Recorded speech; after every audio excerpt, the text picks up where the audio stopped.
Avant de le voir, on l'entend à travers les nuages. Et quand il apparaît au-dessus des stations de ski, ce n'est jamais bon signe. Première intervention de la journée pour l'hélicoptère de la sécurité civile de Chamonix.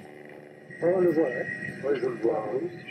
Le pilote doit se poser en plein milieu d'une piste, dans le domaine des Ouches. On a passé les obstacles, on arrive dans le vol de neige, là, tranquille. Il faut amener les gendarmes secouristes et le médecin au plus près de la victime, un jeune Américain qui a fait une sortie de piste. Je suis tombé sur ma hanche. Je ne sais pas si j'ai quelque chose de déplacé ou de cassé, mais ça me fait mal là. Le jeune homme a le fémur cassé. On va mettre une voie veineuse pour lui passer des antalgiques puissants pour le soulager. Il ne faut pas trop attendre. La victime peut vite prendre froid. Attention pour lever, lever. Quelle est la suite du programme pour lui? Attention à l'hôpital, et puis probablement une chirurgie dans un second temps. Il avait l'air d'avoir très mal. Ouais. Oui, forcément, c'est hyper douloureux, c'est impossible de bouger. Pour rejoindre l'hôpital de Chamonix, l'hélicoptère n'a besoin que de quelques minutes. Retour à la base pour les sauveteurs. À peine le temps de commencer à manger qu'il faut déjà repartir. Suite à une chute sur le bras, il y a une fracture de l'humérus, au bras droit avec déplacement. Ça repart déjà là? Oui, ça repart, oui, mais en plein milieu du repas, mais bon, on n'a pas d'heure pour prendre nos repas. Les pisteurs d'une station de Haute-Savoie demandent l'aide de l'hélicoptère pour évacuer un blessé. Un Écossais qui a percuté sa femme sur une piste. Elle est indemne. Lui, par contre, souffre du bras. I'm the doctor. Je suis le médecin. Ça. Je regarde juste. Ah oui, c'est une belle fracture déplacée, ouais. Ça va, mais ça se discute même pas. C'est le début des vacances? Oui, Too late. Eh ben, trop tard. c'était la première descente. Mais bon, tout le monde a été fantastique. Service 5 étoiles. Comme tous les autres blessés, français ou étrangers, il n'aura rien à payer.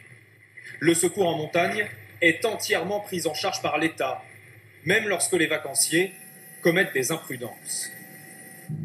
En hiver, cet hélicoptère peut faire jusqu'à 15 interventions par jour, la plupart sur des pistes, mais il peut aussi monter jusqu'au sommet du Mont Blanc à 4800 mètres d'altitude pour venir récupérer en quelques minutes des alpinistes en difficulté. Là, on voit quelques traces de ski, là. Il y a des gens qui sont montés. Sur les glaciers du plus haut sommet d'Europe, le danger est partout. Pour les alpinistes, qui doivent éviter les crevasses, mais aussi pour le pilote. On voit le Mont Blanc, là, devant nous. On dit que la montagne fume quand on voit toute cette neige qui vole sur les crêtes. Ouais. Et là, c'est un indicateur pour nous, pour nous dire qu'il y a un vent très fort. Là, c'est la cassure du glacier. Tu vois, c'est aussi grand qu'un building. Malgré les risques, impossible de se lasser du paysage. On a la chance de voler dans un environnement comme celui-là, qui est extraordinaire, et ce qui nous fait un petit peu oublier la souffrance des patients après qu'on ramène. En partie, bien sûr. Au-dessus des nuages, l'hélicoptère est à son aise. Mais parfois, les choses se compliquent. Cette fois, il faut retrouver une skieuse hors piste, blessée et perdue. Mais la purée de poids recouvre le relief. Ah oui, je vais être dans les nuages, hein, c'est pas possible. Impossible de s'approcher plus. L'hélicoptère risque de percuter la montagne. On rentre dans un jour blanc, et là, c'est impossible pour moi, c'est beaucoup trop dangereux. Prudence indispensable, car en 15 ans, la sécurité civile a déjà connu 3 crashs d'hélicoptères en montagne, 9 morts au total. La skieuse perdue devra donc attendre quelques heures avant d'être récupérée par les secouristes, obligés de la rejoindre à ski. Mais les interventions ne se terminent pas toujours aussi bien.